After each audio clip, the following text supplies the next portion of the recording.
हिंदी में यूपीएससी की तैयारी से संबंधित प्रोग्राम्स को देखने के लिए सब्सक्राइब करें स्टडी IQ-IAS हिंदी। नमस्कार, बहुत बहुत स्वागत है आप सभी का स्टडी IQ-IAS हिंदी में। मेरा नाम है अतुल जैन। भाई एनसीईआरटी की लेक्चर सीरीज हमारी जो है उसमें हम लोग धीरे धीरे आगे बढ़ रहे हैं, बहुत ही धीरे धीरे आगे बढ़ रहे हैं, मुझे पता है। लेकिन धीरे धीरे बढ़ने का एक कारण है जो मैं आपको हर क्लास के शुरुआत में बताता हूं, ताकि आप लोग शिकायत ना करें कि सर हम इतना धीरे क्यों चल रहे हैं। आइडिया यह है कि इसमें जो कुछ भी एनसीईआरटीज में है, मैं चाहता हूं कि एक बार हम ऐसी लेक्चर सीरीज बना दें जिसमें वो हमेशा के लिए खत्म हो जाए, क्योंकि एनसीईआरटी की किताबें हर साल बदलती तो है नहीं। आप अभी भी देख रहे हो कि भाई अभी जो किताबें हैं, कहने को उन पे 2024-25 लिखा हुआ है नीचे, लेकिन डेटा वगैरह सब 6-7 साल पुराना है, तो कभी वो खास बदलती तो है नहीं। एक बार बदली थी, उसके बाद वही चलती रहती हैं। तो अगर आप लोग अगले 3-4 साल में कभी भी एग्जाम देने वाले हो तो इस बात की पर्याप्त संभावना है कि उन 3-4 सालों में एनसीईआरटी किताबें बदलेंगी, इसकी संभावना ना के बराबर है। ठीक है, तो यार अब ऐसे में आपने एक बार ये कर लिया तो भाई कर लिया, ऐसा होना चाहिए कार्यक्रम कि आपने एक बार कर लिया तो अब आपको बस इसका रिवीजन ही करने की जरूरत पड़े। बार बार आप अलग अलग तरह से कि यार कुछ चीजें छूट गई, कुछ हिस्सा रह गया, ये सब आवश्यकताएं आपके पास ना आए, इसके लिए मैं एक धीमी गति से इस कार्यक्रम को करा रहा हूं, लेकिन इतना भी धीमा नहीं है। कक्षा 9 हम पूरी खत्म कर चुके हैं। कक्षा 10 का चौथा अध्याय हम लोग आज शुरू करेंगे। 10 में 5 ही अध्याय हैं, तो भाई अब बस 2 चैप्टर्स बचे हैं हमारे कक्षा 10 के, फिर तो हम सीरियस क्लासेस में आ जाएंगे, 11th-12th में आ जाएंगे। तो आज जो है हम कक्षा 10 के अध्याय 4 की शुरुआत करेंगे। मेरे ख्याल से 3 क्लास इसमें लगेंगी। कक्षा 10 के अध्याय 4 में 3 क्लास के अंदर ये खत्म हो जाएगा। ठीक है, चलिए शुरू करते हैं फटाफट, टाइम खराब नहीं करते। तो भाई पहले आपको बता दूं, 2025, 26, 27 तीनों में से जिस भी वर्ष आपको एग्जाम देना है उसका स्टडी IQ-IAS हिंदी का बैच अब आपके पास उपलब्ध है। 2025 में आप तभी लीजिएगा, मैं आपसे आग्रह करूंगा, क्योंकि नाम में ही लिखा है फास्ट ट्रैक बैच है। अब 2025 में वक्त ज्यादा बचा नहीं है, तो बहुत तेज चलेगा ये बैच। ये बैच अब उनके लिए है जो थोड़ी बहुत तैयारी कर चुके हैं और जिनको एक ज्यादा कंसोलिडेटेड तैयारी चाहिए। बिगिनर अगर आप हैं तो 2025 का बैच आप ना लें, ये मेरा आपसे आग्रह होगा। वरना मैं ये नहीं चाहता कि मैं आपको जबरदस्ती कोई बैच बेच दूं और फिर उसके बाद आप मुझसे शिकायत करें कि सर कुछ खास समझ में नहीं आ रहा या फायदा नहीं हुआ, ऐसा अच्छा नहीं लगता।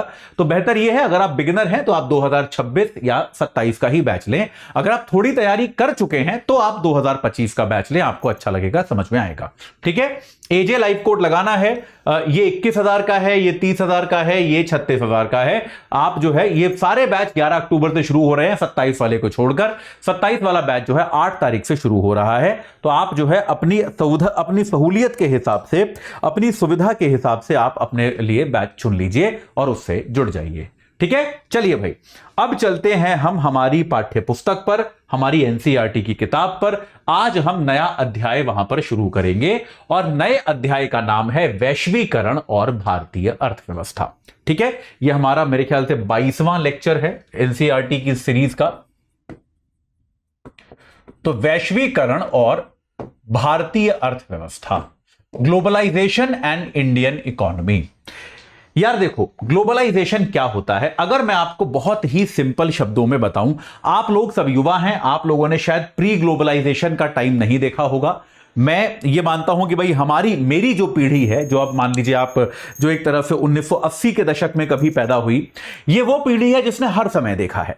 हमारी या मतलब हमसे पहले के कुछ लोग जो अभी हैं आज की दुनिया में, उन्होंने वो टाइम भी देखा है जब यार मोबाइल फोन तो भूल जाइए, लैंडलाइन फोन भी नहीं होते थे, है ना, और बिजली आपके यहां कभी कभी कुछ घंटे आती थी, बस टीवी पर एक चैनल आता था, दूरदर्शन, इसके अलावा कुछ नहीं था। केबल टीवी पहली बार हमारे सामने आया, जो एक से ज्यादा चैनल हो सकते हैं टीवी पे, ये हमारे सामने आया। इंटरनेट हमने अपने बचपन में कभी नाम नहीं सुना था इंटरनेट का, जब तक हम स्कूल में, ऐसा होता था कि इंटरनेट नाम की कोई चीज होती है, स्कूल में कंप्यूटर लैब में किसी एक कंप्यूटर में होता था, पर वो हमको ना तो कोई खास पढ़ाने वाला होता था, ना हमको ज्यादा कोई समझ में आता था। अच्छा इंटरनेट क्या होता है ये हमको आईआईटी जाके पता चला। जब मैं आईआईटी गया, वहां देखा कि अच्छा तेज इंटरनेट भी आता है जिससे चीजें डाउनलोड हो सकती हैं। ये हमको घर पर तो पता ही नहीं था, कभी स्कूलों में कभी पता ही नहीं था। और उससे हम आज के जमाने पर आ गए हैं जहां हर चीज ऐप पर है। आप लोग मेरे को एक वीडियो स्ट्रीमिंग प्लेटफॉर्म के जरिए सुन रहे हैं, बात सही है कि नहीं है? मतलब हमारी कंपनी, हम सबका ऑक्यूपेशन, सोचिए मेरी नौकरी है ही नहीं। आज से अगर आप 20-30 साल पहले चले जाएं तो जो काम मैं करके पैसे कमा रहा हूं, ये काम ही एग्जिस्ट नहीं करता, क्योंकि इंटरनेट प्लेटफॉर्म उपलब्ध नहीं है। तो यह फर्क जो है यह केवल इंटरनेट से जुड़ा हुआ फर्क नहीं है, यह फर्क बहुत सारी चीजों पर है। जब हम छोटे थे, बच्चे थे, हम अगर सड़कों पर निकलते थे तो हमें कौन सी गाड़ियां देखने को मिलती थी? हमें या तो एक फिएट देखने को मिलती थी, या एम्बेसडर देखने को मिलती थी, या फिर एक मारुति 800 देखने को मिलती थी। इन तीनों के अलावा कोई गाड़ी नहीं होती थी। अगर किसी को कार खरीदनी है, कार खरीदने का मतलब है कि आमतौर पर फिएट और एम्बेसडर तो थोड़ी बड़ी बड़ी सरकारी गाड़ियां सी लगती थी। कोई व्यक्ति कार खरीद रहा है, कोई आसपास का व्यक्ति, उसका मतलब यह होता था कि वो मारुति 800 खरीदने वाला है। यही एक इकलौती गाड़ी लोगों को पता होती थी। आज की तारीख में अगर आप भारत के किसी भी शहर में रहते हो, मैं दावे के साथ कह सकता हूं, आप अपने घर से निकलिए और 15 मिनट सड़क पे घूम के आइए, आपको कम से कम 10 अलग अलग गाड़ियों की कंपनियों के मॉडल दिख जाएंगे कि नहीं दिखेंगे? यह बात सही है कि नहीं है? मतलब मैं तो मुंबई में रहता हूं और मैं तो मुंबई में यह बात हमेशा कहता हूं कि मैं जब भी निकलता हूं मेरे को हमेशा एक दो नए मॉडल गाड़ियों के हमेशा दिख जाते हैं। ऐसा कभी भी नहीं होता कि सारे मॉडल वही दिखे यार जिनको मैं जानता था। एक आध गाड़ी के तो पीछे मुझे आज भी हमेशा पढ़ना पड़ता है कि ये कौन सा मॉडल है यार। ये बात सही है कि नहीं है? आप मतलब सोचते ही रह जाओगे यार, अब तो इतनी सारी कंपनियां हैं, कुछ भारतीय हैं, कुछ विदेशी हैं, कई कंपनियां ऐसी हैं जो भारत और विदेशी कंपनियों का जॉइंट वेंचर है। तो ये बात सही है। ऐसे ही आप अगर देखो भाई, मोबाइल फोन की बात करें तो यार टेक्नोलॉजी कंपनियों की बात करें, किसी भी चीज की बात करें, आज आपको मोबाइल फोन का सेट खरीदना है तो कितनी कंपनियां हैं यार। जब हमने नए नए मोबाइल फोन खरीदने शुरू भी किए थे, जब मोबाइल फोन नए नए, पहले तो भारत में आए बहुत लेट, जब आए भी थे तो नोकिया का ही एक फोन आता था, बस नोकिया ही होता था, तो मैं नोकिया ही खरीदना होता था, बात खत्म हो गई। एक आध को फिर मोटरोला वगैरह के सस्ते सस्ते फोन आने शुरू हुए, लेकिन तब भी सबका यही कहना था कि नोकिया के फोन बहुत चलते हैं, मोटरोला के चलते नहीं। मेरा अपना अनुभव भी ये था, मैंने बीच में एक बार एक मोटरोला का फोन ले लिया था, वो कुछ 1 साल में खराब हो गया। नोकिया के फोन 3 साल 4 साल चल जाते थे आपके आसानी से, बैटरी खराब हो जाती थी उनकी, बस ये होता था 3-4 साल बाद भी। अब आप आज की तारीख में चले जाइए तो आपके पास ब्रांड ही ब्रांड है। भाई कौन सी कंपनी का फोन खरीदना है, यू जिसको हम अंग्रेजी में कहते हैं स्पॉइल्ड फॉर चॉइस, कि आप जो है भाई चॉइस ही चॉइस है। बात सही है कि नहीं है? और ये तो चलिए बड़ी इलेक्ट्रॉनिक चीजें हो गई, यहां तक कि छोटी छोटी उपभोग की वस्तुएं भी जो हैं आज की तारीख में, अगर आपको आलू के चिप्स भी खरीदने हैं तो आप एक दुकान पर जाइए, वो आपको 50 ब्रांड के चिप्स दिखा देगा कि नहीं दिखा देगा, कि सर आप कोई सा भी ले लो, मर्जी है आपकी। तो उपभोक्ता के सामने आप किसी शॉपिंग मॉल में चले जाइए, आपको कपड़े खरीदने हो यार, पहले कपड़ों की भी वही 2-5 दुकानें होती थी यार, आप वही खरीदते थे। अब आप एक मॉल में चले जाओ, उस मॉल में आपको अगर एक जीन्स, पिछले दिनों हुआ मेरे को, मुझे लगा एक जीन्स मेरी खराब हो गई थी, थोड़ी सी पुरानी हो गई थी, फट गई थी, मुझे लगा एक जीन्स खरीदनी है यार, चलो मैं अपने घर के पास एक मॉल है मुंबई में, यहां पर गया यार, मतलब मैं खरीद नहीं पाया यार। मतलब इतनी ज्यादा दुकानें हैं मेरे कपड़ों की कि मैं कंफ्यूज भी होता रह गया। मैं वापस आ गया, मैंने कहा छोड़ो यार, कभी और लेंगे, सोच के मन बना के जाएंगे कौन सी खरीदनी है, क्या चल रहा है। तो ये सारी चीजें हमारे साथ हो गई हैं कि नहीं हुई हैं? तो ये क्या हुआ है कि देखिए, उपभोक्ता के तौर पे हमें क्या हुआ है, वस्तुओं और सेवाओं के हमारे पास विस्तृत विकल्प हैं। विश्व के शीर्षस्थ विनिर्माताओं द्वारा निर्मित डिजिटल कैमरे, मोबाइल फोन, टेलीविजन के नवीनतम मॉडल हमारे लिए सुलभ हैं। भाई कोई जरूरी नहीं है कि चीज भारत में बनी हो, दुनिया की टॉप कंपनी, कोई सी भी दुनिया की टॉप कंपनी होगी, उसका बना प्रोडक्ट आपके पास हो सकता है। जिस चीज पर मैं आपकी तैयारी करता हूं आपको पढ़ाने के लिए, वो ये एप्पल द्वारा बनाया गया एक आईपैड है, ठीक है। ये एप्पल एक अमेरिकी कंपनी है, लेकिन भाई ये जो है ये मेरे पास उपलब्ध है, ये मैं इसको भारत के अंदर मैं इसको आराम से किसी भी दुकान से खरीद सकता हूं, मुझे आसानी से मिल जाता है। तो दुनिया के जो सबसे बड़े निर्माता हैं, उत्पादक हैं, उनके द्वारा बनाया गया सामान जो है आपको आसानी से उपलब्ध आज की तारीख में हो जाता है। वो दिन गुजर गए जब भारत की सड़कों पर केवल एम्बेसडर और फिएट दिखाई देती थी, अब हर निर्माता द्वारा निर्मित कार दिखाई दे रही है। टीवी, अभी टीवी मैंने खरीदा पिछले दिनों, मेरा टीवी खराब हो गया था एक पुराना, तो यार अब टीवी का तो मैं सोच के गया था मुझे बस यही खरीदना है, इसीलिए मैं जल्दी ले पाया, वरना अगर मैं टीवी का भी डिसीजन वहां दुकान पे जाकर लेता तो यार मैं शायद ले ही नहीं पाता। इतने सारे टीवी, हर ब्रांड का वो सेल्समैन आके बता रहा है सर हमारा बेस्ट है, ये ऑफर चल रहा है, वो ऑफर चल रहा है, ऐसी ऐसी कंपनी आपने नाम भी नहीं सुना, वो सब आके अपने टीवी दिखा रहे हैं, सर हमारा टीवी सस्ता है, हमारा ले लो। आप समझ रहे हो कि नहीं? तो अच्छा, ये सब जो है हमारा बाजार जो है पिछले कुछ वर्षों में पूर्णतः परिवर्तित हो गया है कि नहीं हो गया है? अगर हम देखें तो पिछले कुछ दशकों का ही ये सब है। अगर मतलब जिसको हम हमेशा कहते हैं ना, साई-फाई कहानी होती है कि एक आदमी था, वो ऐसे 50 साल पहले बेहोश हो गया था। एक पिक्चरों में देखा होगा आपने, कॉमेडी सीरीज में अक्सर दिखाते हैं कि आजादी की लड़ाई के टाइम पे एक आदमी कोमा में चला गया था, वो आज उठ के बैठा तो उसको दुनिया बड़ी अलग लग रही है। ऐसा देखा है ना, ऐसा अक्सर दिखाते हैं। मैं तो यहां तक कहता हूं कि अगर 1990 के दशक में, आज से 25-30 साल पहले भी कोई आदमी कोमा में चला गया हो और वो आज उठे, तो वो इस दुनिया को पहचान नहीं पाएगा। उसको मतलब 1992, 94, 96 में भी कोई आदमी कोमा में गया हो, या इवन सन 2000 तक में कोई आदमी बेहोश हुआ हो और वो आज सो के उठे, नींद से उठे, तो उसको लगेगा ही नहीं कि ये दुनिया पहचानी हुई है। ये दुनिया इतनी ज्यादा अलग उसको प्रतीत होगी। तो हमारी दुनिया में इतना ज्यादा परिवर्तन हो गया है। ये तीव्र परिवर्तन कैसे हो रहा है? इस तीव्र परिवर्तन के पीछे आर्थिक कारण क्या है? क्योंकि देखिए, दुनिया में कुछ भी स्वतः नहीं बदलता। यह विज्ञान में न्यूटन का नियम है कि कोई भी चीज बिना किसी बाह्य बल के परिवर्तित नहीं होती, और यह दुनिया में भी सत्य है कि कुछ ना कुछ तो ऐसे कारक रहे हैं, फैक्टर्स रहे हैं, जिन्होंने इन परिवर्तनों को तीव्र किया है, जो इन परिवर्तनों को आगे लेकर गए हैं। वो कारक क्या हैं? उन कारकों ने जो है, वो कारक जो हैं, वो कारक किस तरह से दुनिया को प्रभावित कर रहे हैं, इसको हम समझने की कोशिश करेंगे। ठीक है, तो एक जो सबसे बड़ा फर्क है वो है अंतर्देशीय उत्पादन का। देखिए, यहां पे कॉन्सेप्ट आता है बहुराष्ट्रीय कंपनियों का। देखिए पहले तो ये समझिए कि देशों के बीच आपस में व्यापार पहले भी होता था। यह कोई नई बात नहीं है।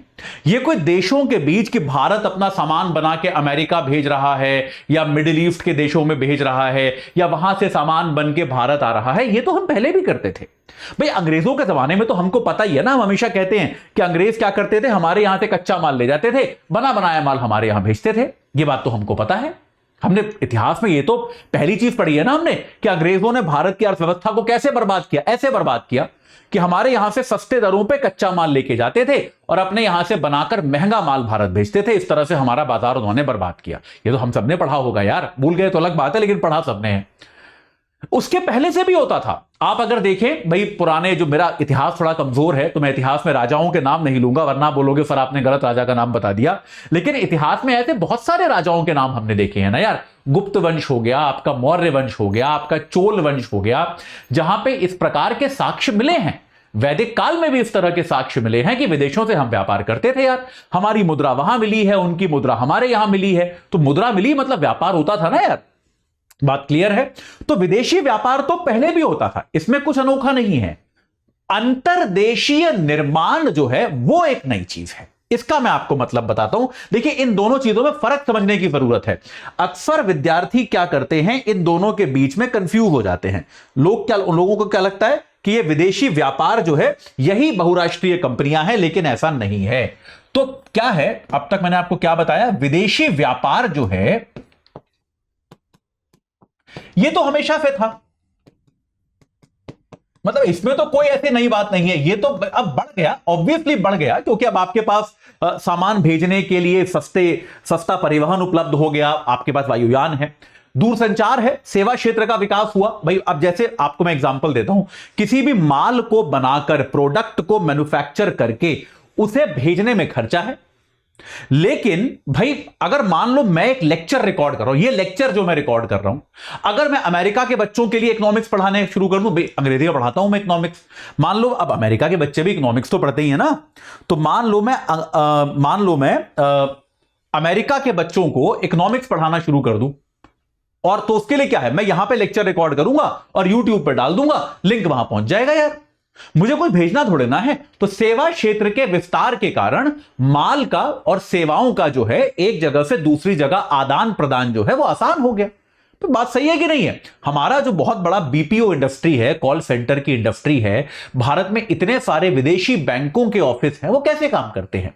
वो ऐसे तो काम करते हैं, उन्होंने अपना एक कार्यालय भारत में खोला है, भारत में लोग काम करते हैं, इंटरनेट पे काम होता है, कोई फर्क ही नहीं पड़ रहा। प्रोडक्ट क्या है भाई, जो आपने जो फाइल बनाई, जो आपने डॉक्यूमेंट बनाया, वो तो ईमेल पे तुरंत चला जाता है। अब भाई, ईमेल पर तो अगर मैं डॉक्यूमेंट जो है मैं किसी को अमेरिका भेज रहा हूं, वो तो तुरंत पहुंच जाता है, उसमें तो 1 मिनट भी नहीं लगता। तो आपका डिलीवरी खत्म हो गई है, डिलीवरी में जो आपका टाइम लगता था, खर्चा लगता था, वो खत्म हो गया। तो अंतरराष्ट्रीय व्यापार बढ़ा है, इसमें कोई डाउट नहीं है, लेकिन पहले भी था, यह बात सही है। जो चीज पहले नहीं थी वो थी अंतर्देशीय उत्पादन। जो चीज पहले नहीं थी वो है अंतर्देशीय उत्पादन। और यहां पर रोल आता है बहुराष्ट्रीय कंपनियों का। जो कंपनियां ये काम करती हैं वो कहलाती हैं बहुराष्ट्रीय कंपनियां। ठीक है, अब इसका मतलब क्या है इसको समझते हैं। देखो भाई, सीधी सीधी बात है, मैं अगर आपके सामने, ठीक है, अपना ये आईपैड एक बार फिर से निकालता हूं। ये मेरा आईपैड है। इस आईपैड पर क्या लिखा है? देखो, iPad air designed bye apple in California. देखो आपके सामने यहां पढ़ के दिखा रहा हूं, यहां क्या लिखा है? Designed bye apple in California, assembled in China. तो ये एक अमेरिका की कंपनी है एप्पल। एप्पल कंपनी ने इस प्रोडक्ट को बनाया, लेकिन क्या एप्पल ने अमेरिका में बनाया? अब देखिए, एक प्रोडक्ट बनाने के लिए बहुत सारी चीजों की आवश्यकता होती है। जैसे मान लीजिए एक आईपैड बनाया गया, जो आपको मैंने अपना टैबलेट दिखाया, आईपैड ये बनाया गया। इसको बनाने के लिए क्या चीज चाहिए? सबसे पहले तो इसका विचार चाहिए कि भाई ये कैसे बनेगा, इसका एक थॉट कि हमें उत्पाद क्या करना है। उसके बाद उसका डिजाइन चाहिए, ठीक है, उसके बाद उसके पुर्जे चाहिए, उसके बाद उसका सॉफ्टवेयर चाहिए, उसके बाद उसकी असेंबली चाहिए, भाई उनको जोड़ने का काम है, ठीक है, उसके बाद उसकी सर्विस चाहिए, कभी खराब हो गया, कुछ हो गया तो भाई ये आप सर्विस भी तो प्रदान करोगे। ये बात सही है? तो बेटा, बहुराष्ट्रीय कंपनियां वो कंपनियां होती हैं जो ये सारे काम एक जगह नहीं करती। बात समझ में आ गई कि नहीं आ गई? आमतौर पे ट्रेडिशनल कंपनियां जो होती थी वो क्या करती थी? अगर कोई भारतीय कंपनी है तो वो ये सारे काम भारत में करेगी। लेकिन क्या आपको लगता है कि एप्पल ये सारे काम भारत में कर रही है? सॉरी, माफ कीजिएगा, अमेरिका में कर रही है? नहीं कर रही। प्रोडक्ट पे लिखा हुआ है। तो विचार कहां पे आया? मान लीजिए यूएसए में आया। डिजाइन कहां हुआ? मान लीजिए यूएसए में हुआ। पुर्जे कहां पे बने? हो सकता है पुर्जे कहीं और बने हो, इस बात की संभावना है। मुझे एग्जैक्टली पता नहीं है, मैं बस आपको ऐसी एग्जांपल के लिए बता रहा हूं। लिख के मत आ जाना कि एप्पल के पुर्जे यहां बनते हैं, मुझे नहीं पता कहां बनते हैं, ये एग्जांपल के लिए बता रहा हूं केवल, ठीक है। हो सकता है पुर्जे जर्मनी में बने हो, ठीक है। सॉफ्टवेयर कहां बना है? पता नहीं यार कहां बना है। हो सकता है सॉफ्टवेयर जो है वो मेक्सिको में बना हो, इस बात की संभावना है। जोड़ने का काम कहां हुआ है? चीन में हुआ है। प्रोडक्ट पे पीछे लिखा हुआ है assembled in China. Service call centre कहां है? क्या पता कॉल सेंटर गुड़गांव में हो, क्या पता सर्विस वाला सेंटर भारत में हो। बात समझ रहे हो कि नहीं? तो हुआ क्या कि ये प्रोडक्ट कहां है? कायदे में अमेरिकी प्रोडक्ट है, कंपनी अमेरिकी है, लेकिन कंपनी सारे काम अमेरिका में करने की बजाय अलग अलग काम अलग अलग देश में करती है। और यह कहलाता है आपका अंतरराष्ट्रीय उत्पादन, अंतर्देशीय उत्पादन। एक बार देखते हैं आपकी पुस्तक में क्या लिखा है। 20वीं शताब्दी के मध्य तक उत्पादन मुख्यतः देश की सीमाओं के अंदर ही सीमित था। इन देशों की सीमाओं को लांघने वाली वस्तुओं में केवल कच्चा माल, खाद्य पदार्थ और तैयार उत्पाद थे। ये होता था, ठीक है। यह बड़ी कंपनियां, जिन्हें बहुराष्ट्रीय कंपनियां कहते हैं, उनके उभरने के पहले का युग था। एक बहुराष्ट्रीय कंपनी वह है जो एक से अधिक देशों में उत्पादन पर नियंत्रण या स्वामित्व रखती है। तो बहुराष्ट्रीय कंपनियां उन प्रदेशों में कार्यालय तथा उत्पादन के लिए कारखाने स्थापित करती है जहां उन्हें सस्ता श्रम और अन्य संसाधन मिलते हैं। तो बहुराष्ट्रीय कंपनियां बेटा क्या करती हैं? बहुराष्ट्रीय कंपनी क्या करती है कि जैसे देखो यहां पे मैंने एग्जांपल दिया है, औद्योगिक उपकरण बनाने वाली एक बड़ी बहुराष्ट्रीय कंपनी अमेरिका के अनुसंधान केंद्रों में अपना डिजाइन बनाती है, उसके पुर्जे चीन में बनाती है, फिर उन्हें जहाज में लादकर मेक्सिको और पूर्वी यूरोप ले जाया जाता है, जहां पुर्जों को जोड़कर उपकरण बनता है और उत्पाद दुनिया भर में बेचा जाता है। और कंपनी की ग्राहक सेवा भारत स्थित कॉल सेंटर्स में होती है। तो कितने सारे अलग अलग देश यहां पर हुए, आपको समझ में आया कि नहीं आया? यह बात क्लियर हुई कि नहीं हुई? तो यह हुआ क्या है कि उत्पादन की जो प्रक्रिया है, हुआ क्या है, आपके उत्पादन की प्रक्रिया जो है उसके टुकड़े किए गए हैं। उत्पादन की प्रक्रिया को आपने क्या किया है? छोटे छोटे कदमों में तोड़ा है। छोटे छोटे चरण जो है आपका, चरण 1 हो गया, 2 हो गया, 3 हो गया, 4 हो गया, 5 हो गया, और भी 85 चरण हो सकते हैं। और ये सारे चरण अलग अलग जगह पर अलग अलग देश में हो सकते हैं। अब कंपनी निर्णय कैसे लेती है? भाई जहां पे बेहतर है। जैसे मान लीजिए भारत में कोई सर्विस सेंटर भारत में आपने खोला, आपने कहा कि भाई सर्विस सेंटर जो खोला गया है, कॉल सेंटर भारत में खोला गया। क्यों खोला गया भारत में कॉल सेंटर यार? भाई बहुत सारे कारण है। पहली बात तो यह है कि भारत में युवा लोग ज्यादा हैं। कहते हैं ना हमारे पास डेमोग्राफिक डिविडेंड है, हमारे पास युवा लोग अधिक हैं भारत में, तो युवा लोग ये काम करने को तैयार हैं। रात बिरात की नौकरी होती है, युवा लोग करने को तैयार हैं।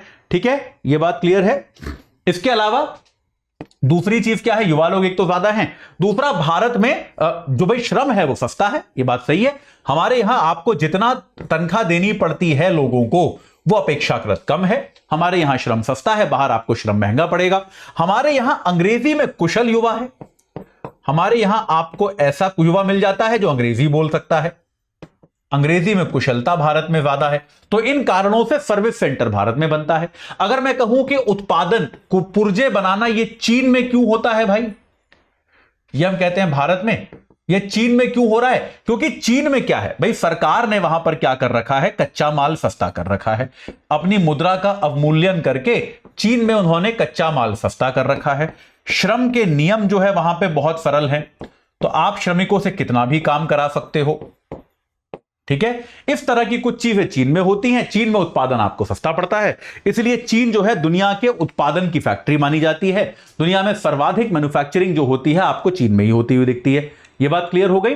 तो कंपनियां क्या करती हैं, अब उनके पास ऐसी कोई बाध्यता नहीं है कि वो अपना सारा विनिर्माण, सारा उत्पादन जो है वो एक ही देश में करें। वो अपने हर चरण के बारे में सोचती है कि यार ये वाला चरण जो है हम कहां बनाएं, ये वाला प्रोडक्ट कहां पे बनाएं, ये वाला जो भाग है असेंबली भारत में अच्छी हो सकती है क्या, तो भारत में करा लेंगे यार। या फिर चाइना में अच्छी हो सकती है तो चाइना में करा लेंगे। मेक्सिको में बढ़िया होती है तो मेक्सिको में करा लेंगे। इसमें सरकारी नीतियों का भी बड़ा योगदान होता है। आप देखेंगे कि हमेशा हमारी सरकार क्या कहती रहती है कि प्लीज हमारे यहां निवेश कर दो, हमारे यहां थोड़ा ज्यादा पैसा लगा दो। ये हम कहते रहते हैं कि नहीं कहते रहते दूसरे देशों से? तो ये क्या होता है, ये हम उनको कहते हैं कि आपके पक्षधर हम नीतियां बना देंगे, आप चिंता मत करो। ठीक है, अभी पिछले दिनों आपने न्यूज में सुना होगा कि फोर्ड कंपनी की एक फैक्ट्री, जिसका आपकी किताब में एग्जांपल दिया हुआ है, फोर्ड की वो फैक्ट्री जो है वो तमिलनाडु में हुआ करती थी, वो बंद पड़ी थी पिछले कुछ सालों से। तो अब फोर्ड कंपनी ने कहा है कि उस फैक्ट्री को हम दोबारा खोल देंगे, कोई दिक्कत नहीं है, वहां पे दोबारा मैन्युफैक्चरिंग होगी। फोर्ड की बहुत बड़ी फैक्ट्री एक तमिलनाडु में होती थी, जो कि बहुत देशों में जो गाड़ियां जाती थी बनकर, वो वास्तव में तमिलनाडु में बनती थी।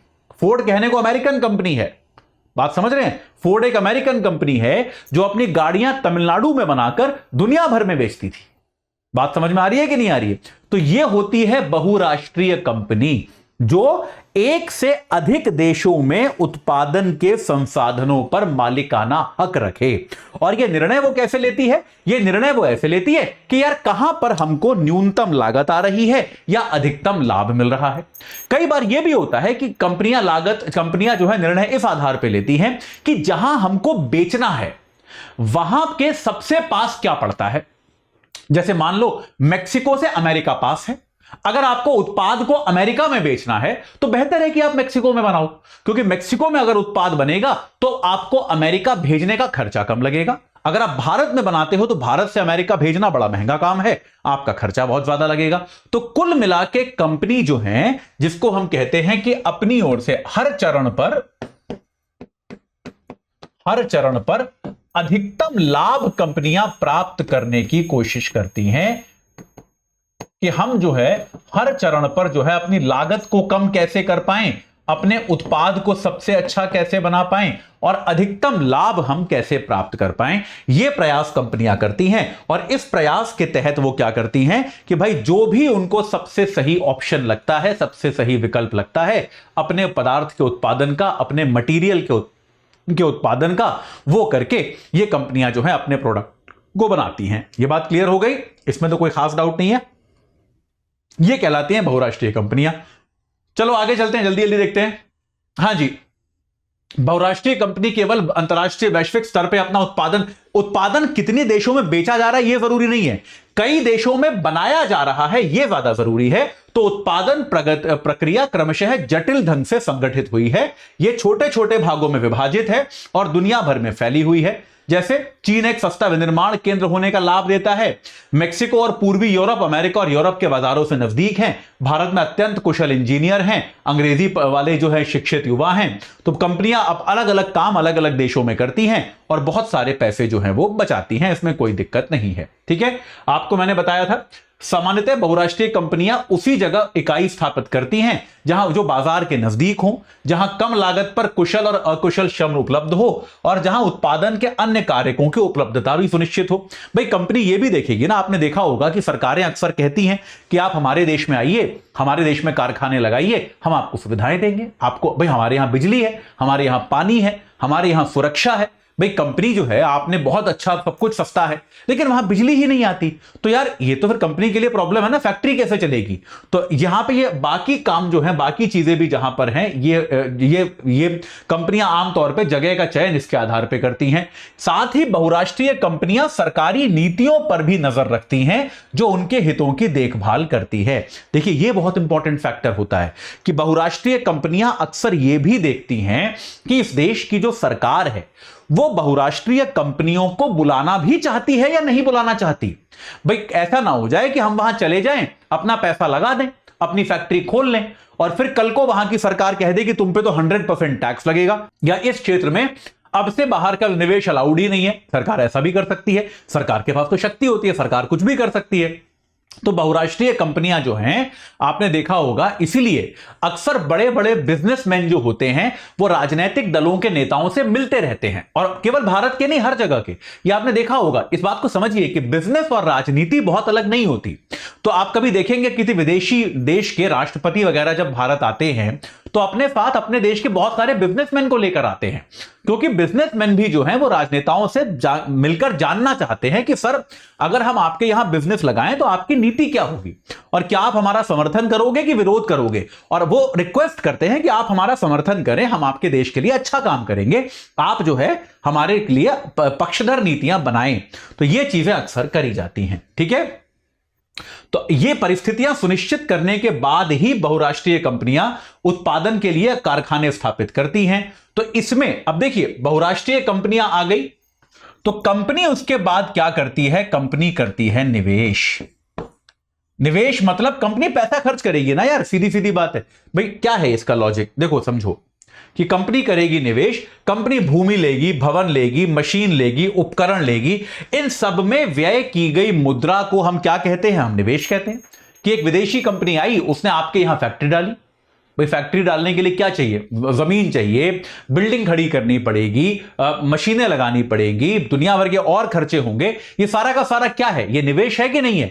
तो बहुराष्ट्रीय कंपनी आपके देश में निवेश कर रही है, और इसी निवेश को, जो निवेश जो है यानी कि आपका क्या है, आप ये मान लीजिए भूमि, भवन, मशीन आदि का खर्चा, ये खर्चा तो आपको करना ही पड़ेगा ना। और इसी को हम, ये जो खर्चा होता है, अगर ये खर्चा एक बहुराष्ट्रीय कंपनी कर रही है, बाहर की कंपनी कर रही है, तो इसको हम विदेशी निवेश कहते हैं। कि यार यही विदेशी निवेश होता है। एफडीआई नाम सुना होगा आपने, फॉरेन डायरेक्ट इन्वेस्टमेंट, वो यही होता है कि भाई कोई विदेशी जो है वो हमारे देश में निवेश कर रहा है, हमारे देश में अपनी फैक्ट्री लगा रहा है, अपना उत्पादन का प्लांट लगा रहा है, जो भी लगा रहा है वो ये सब चीजें करने में हमारे यहां निवेश कर रहा है, तो इसको हम विदेशी निवेश कहते हैं, ठीक है। कोई भी निवेश, अब कोई भी निवेश यार ये तो बताने की जरूरत नहीं है कि कंपनी भी इसी उम्मीद के साथ आई है ना कि प्रॉफिट होगा। भाई कंपनी जो है एक प्राइवेट कंपनी है, वो क्या चाहती है, निजी क्षेत्र क्या चाहता है, लाभ चाहता है। तो कंपनी इस उद्देश्य के साथ आई है कि हम लाभ कमाएं। कई बार कंपनियां क्या करती हैं कि किसी भारत की कंपनी के साथ या किसी उस देश की कंपनी के साथ जॉइंट वेंचर कर लेती है कि आपको क्या चाहिए, कि आप क्या करते हो, या तो कंपनी अपना खुद का प्लांट लगा दे। कई बार वो क्या करती है, किसी स्थानीय कंपनी के साथ, क्या हो रहा है, हां, किसी स्थानीय कंपनी के साथ संयुक्त उद्यम लगाती है। किसी स्थानीय कंपनी के साथ